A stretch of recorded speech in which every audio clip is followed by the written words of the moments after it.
S, the tiger has returned என்று உணர்ச்சி வேகத்தில் விக்ரமன் அவனை கட்டி அணைத்துக் கொள்ள சர்வாவின் உலகம் ஒரே நாளில் தலைகீழாய் மாறி இருந்தது.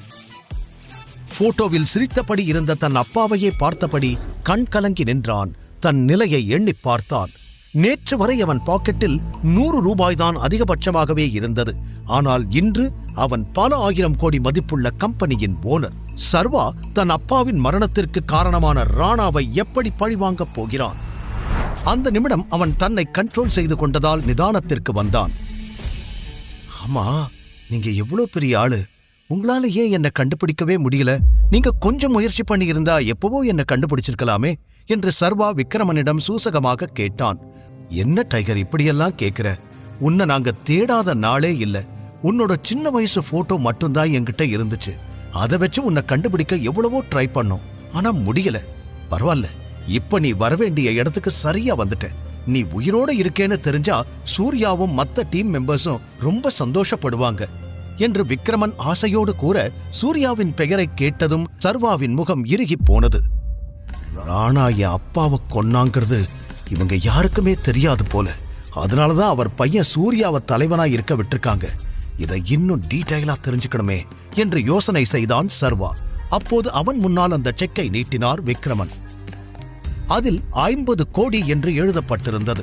சர்வா அதிர்ச்சியோடு அவரை பார்க்க, இதை இப்போதைக்கு வச்சுக்கோ டைகர், நீ மறுபடியும் தலைவனா மாறுற வரைக்கும் இது உன்னோட செலவுக்கு யூஸ்ஃபுல்லா இருக்கும் என்று சொல்லி அதை அவன் கைகளில் தர, சர்வா பதிலேதும் கூறாமல் அதை வாங்கி தனது பாக்கெட்டில் வைத்துக் கொண்டான்.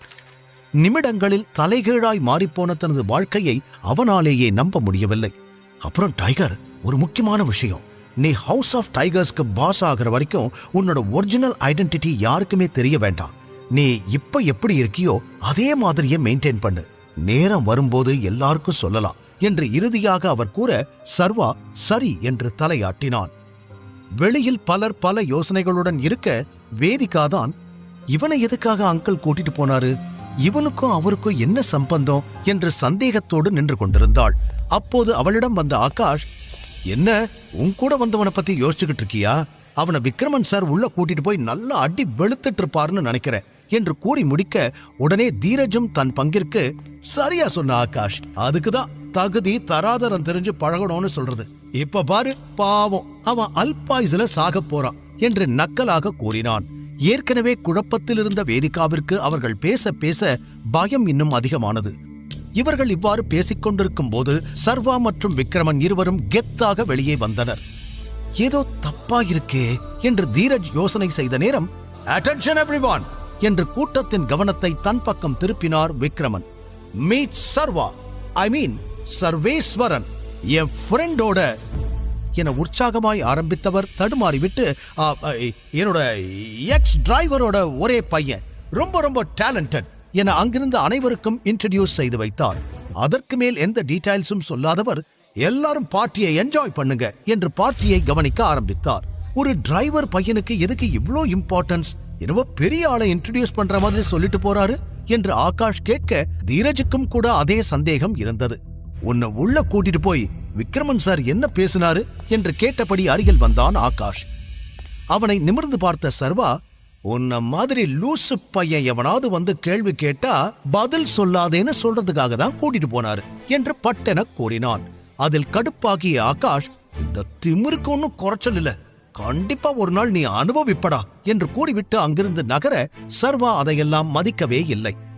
பார்ட்டி முடிந்து சர்வா வேதிகாவின் காரில் ஏறி, ஓகே ஃபர்ஸ்ட் ஏன் வீட்டுக்கு போங்க என்றான். உடனே வேதிகா, ஏய் தாத்தா உன்னை பார்ட்டிக்கு கூட்டிட்டு மட்டும்தான் வர சொன்னாரு, திரும்பிலாம் டிராப் பண்ண முடியாது. ஒரே நைட்ல என் வாழ்க்கையவே கெடுத்துட்டு இப்ப லாஜிக் பேசுறியா? முதல்ல நேத்து நைட் எப்படி என் ரூம்குள்ள வந்த அத சொல்லு என்று அவள் கோபத்தில் கேட்க, அதே கேள்விய நான் உன்கிட்ட கேட்கிறேன், நீதான் என்ன உன் ரூமுக்கு கூட்டிட்டு வந்தியா என்றான் சர்வா அவளை நேருக்கு நேர் பார்த்து. அதை சற்றும் எதிர்பாராத வேதிகா ஒரு நொடி திணறிப் போனாள்.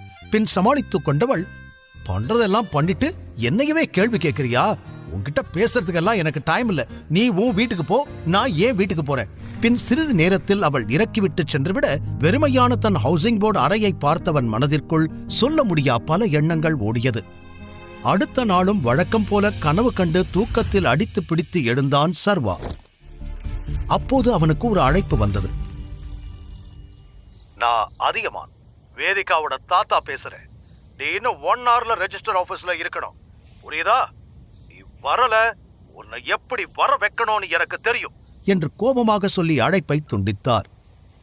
வான்னு சொன்னாலே நான் வரப்போறேன், எதுக்கு இவர் இவ்வளோ எனர்ஜியை வேஸ்ட் பண்றாருன்னு தெரியலையே என்று நினைத்துக் கொண்டவன் கிளம்பினான். ரெஜிஸ்டர் ஆபீஸில் அதியமான், வேதிகா, தீரஜ் மூவர் மட்டுமே இருக்க சர்வா அங்கு சென்றான். ஃபார்மாலிட்டிஸ் எல்லாம் முடிச்சாச்சு, கையெழுத்து மட்டும் போடு என்று தீரஜ் கூற பதில் எதுவும் பேசாமல் அவர்கள் காட்டிய இடத்தில் கையெழுத்து போட்டான். டாக்குமெண்ட்ஸை சரிபார்த்த ரெஜிஸ்டர், எல்லாம் ஓகே சார், இன்னும் 1 வீக்ல மேரேஜ் சர்டிபிகேட் ஆன்லைன்ல எடுத்துக்கலாம் என்று சொல்ல அங்கிருந்து வெளியே வந்த அதியமான், இன்னையிலிருந்து நீங்க 2 பேரும் லீகலா ஹஸ்பண்ட் அண்ட் வைஃப், இனிமேலாவது ஒழுக்கமா இருங்க என்று இருவரையும் பார்த்து சொன்னவர், சீக்கிரமா இவனை நம்ம வீட்டுக்கு கூட்டிட்டு வர வழிய பாரு, தீரஜ் போகலாம் என்று வேதிகாவிடம் சொல்லிவிட்டு தன் காரில் ஏறி சென்று விட்டார்.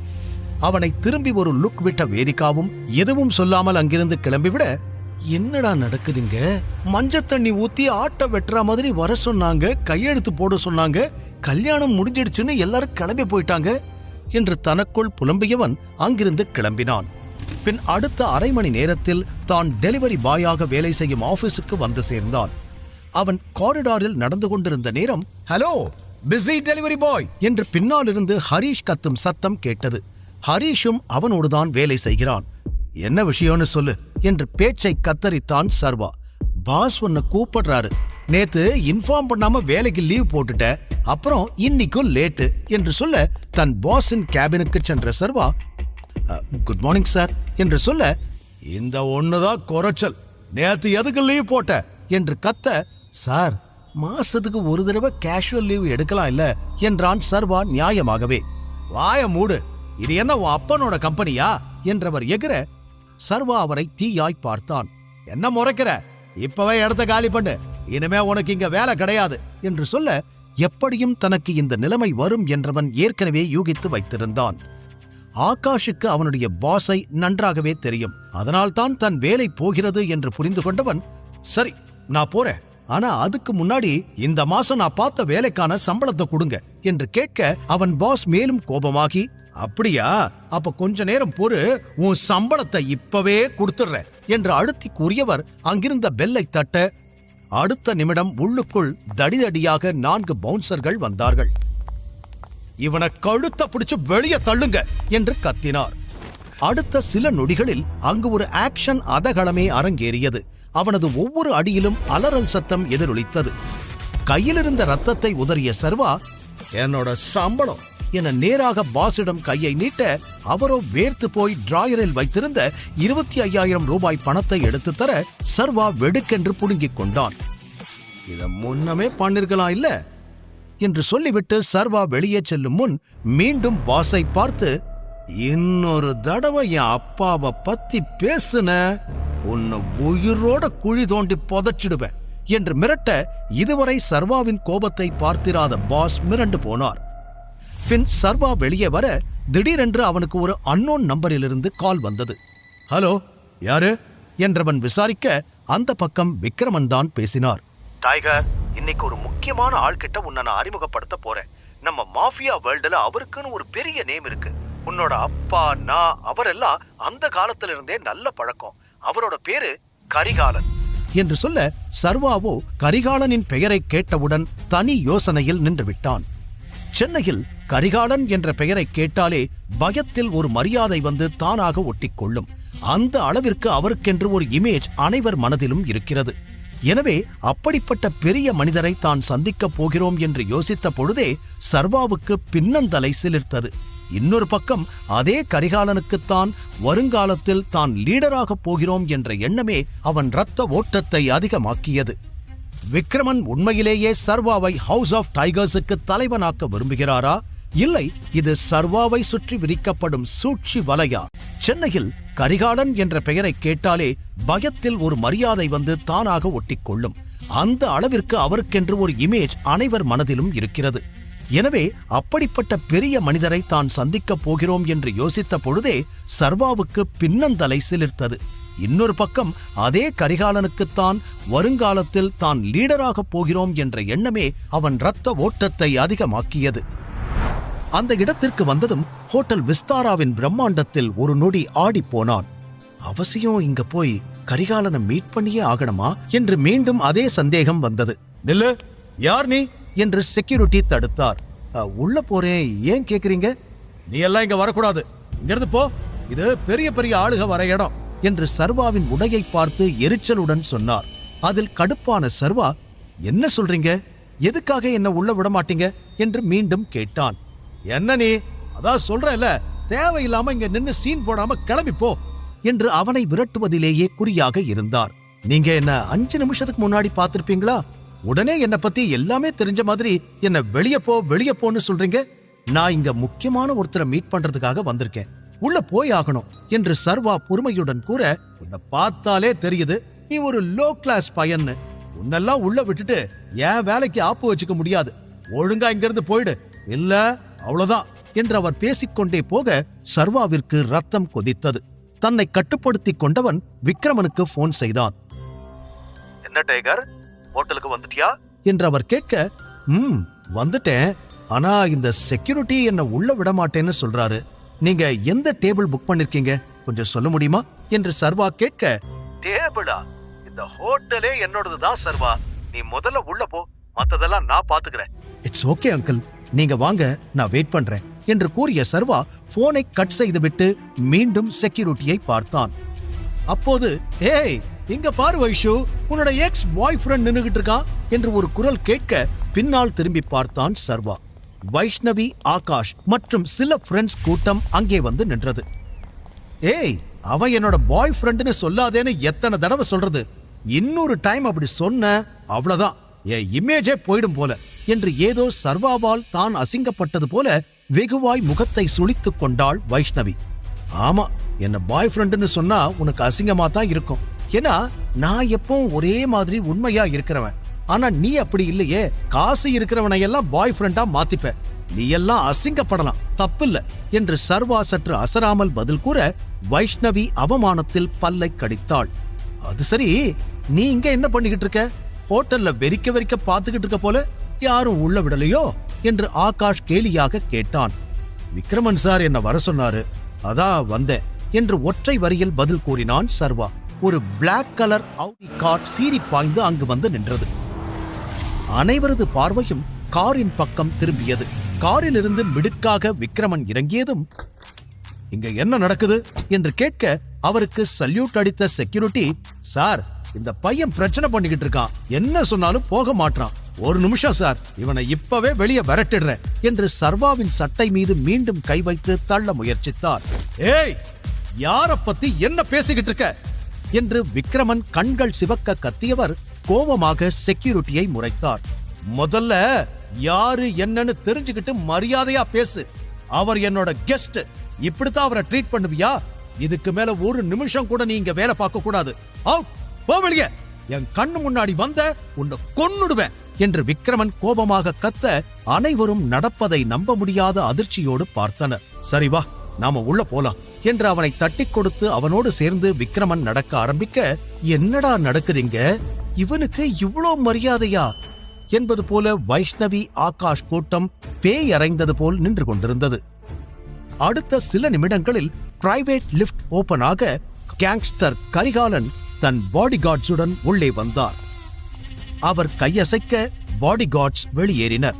அந்த பிரைவேட் ஸ்வீட் ரூமில் 3 மட்டுமே இப்போது அமர்ந்திருந்தனர். சுருட்டை இழுத்து புகையை விட்ட கரிகாலனின் கண்கள் சர்வாவை ஆழமாக பார்த்து அலசியது. சர்வாவும் இமைக்காமல் கரிகாலனையே பார்த்து கொண்டிருந்தான். பின் சுருட்டை அணைத்த கரிகாலன் விக்ரமனிடம், நீ சொன்ன அந்த ஸ்பெஷல் பர்சன் இந்த பொடியந்தானா என்று நக்கலாக கேட்க விக்ரமன் சீரியஸ் ஆனார். கரிகாலா, 18 வருஷத்துக்கு முன்னாடி ஹவுஸ் ஆஃப் டைகர்ங்கிற பேரை கேட்டாலே எல்லாரும் பயந்து நடுங்குவாங்க. காரணம், டைகர் ராஜன். ஏழைங்களுக்கு ராஜன் மேலே இருந்த மரியாதையும் அதிகாரத்துல இருக்கிறவங்களுக்கு ராஜன் மேலே இருந்த பயமும் அவரை இந்த மாஃபியா வேர்ல்டுக்குள்ள ஒரு பெரிய கேங்ஸ்டர் ஆக்குச்சு. And he ruled this mafia world. அது உனக்கே நல்லா தெரியும் என்று உணர்ச்சி பொங்க சொல்ல அதை ஆமாம் என்று தலையசைத்து ஆமோதித்தார் கரிகாலன். ஆனா ராஜன் இறந்ததுக்கு அப்புறம் இங்க எல்லாருக்கும் பயம் விட்டு போச்சு. சரியான லீடர் இல்லாம அண்டர்வேர்ல்டுக்குள்ளேயே ஏகப்பட்ட பிரச்சனை. இந்த ஹவுஸ் ஆஃப் டைகர்ஸ் அடியோட காலி பண்ண வெளிய நிறைய பேர் காத்துக்கிட்டு இருக்காங்க. மாத்தணும் கரிகாலா, பழையபடி எல்லாத்தையும் மாத்தணும். இவன் மாத்துவான் என்றார். உடனே கரிகாலன் சந்தேகத்தோடு, இவனா? எப்படி? யார் இவன் என்று கேட்க, உனக்கு முன்னாடி உட்கார்ந்து இருக்கிறது சாதாரண பொடியன் இல்ல கரிகாலா, டைகர். பேரு சர்வா. நம்ம ராஜனோட ஒரே பையன். அவன் அப்பா விட்டு போன எல்லாத்தையும் திருப்பி எடுக்கிறதுக்காக வந்திருக்கான். Yes, the tiger has come back. Karikalan சர்வாவை சில நொடிகள் கண்ணிமைக்காமல் பார்த்தார். பின் தன்னிலைக்கு வந்தவர் அவனை மேலும் கீழும் பார்த்துவிட்டு, இத்தனை வருஷமா ஒரு இடம் விடாம தேடியும் கிடைக்காத உங்க டைகர் இப்ப எப்படி கிடைச்சான்? இவ்வளவு நாள் எங்க இருந்தா, என்ன பண்ணிக்கிட்டு இருந்தா என்று கேட்டார். அதெல்லாம் ஒரு பெரிய கதை. ஒரு வழியா எங்க டைகர் எங்க கிட்ட வந்து சேர்ந்தாச்சு. இனிமே டைகர் தான் எல்லாமே என்று விக்ரமன் பேசிக்கொண்டே போக அதை கேட்டு சிரித்த கரிகாலன், இவனை நம்பி அவ்வளோ பெரிய பொறுப்பை எப்படி கொடுக்க முடியும்?